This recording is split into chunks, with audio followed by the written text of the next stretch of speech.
দুজন বংশ কইলাম আরে ইয়ে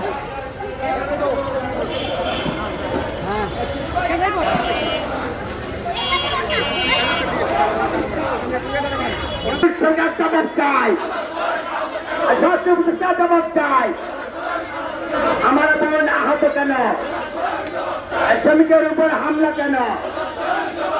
এই মুহূর্তে মালিককে, অবিলম্বে মালিককে, চুক্তিভঙ্গকারী মালিককে, বিপত্তি ও চুক্তি সত্যি ভালো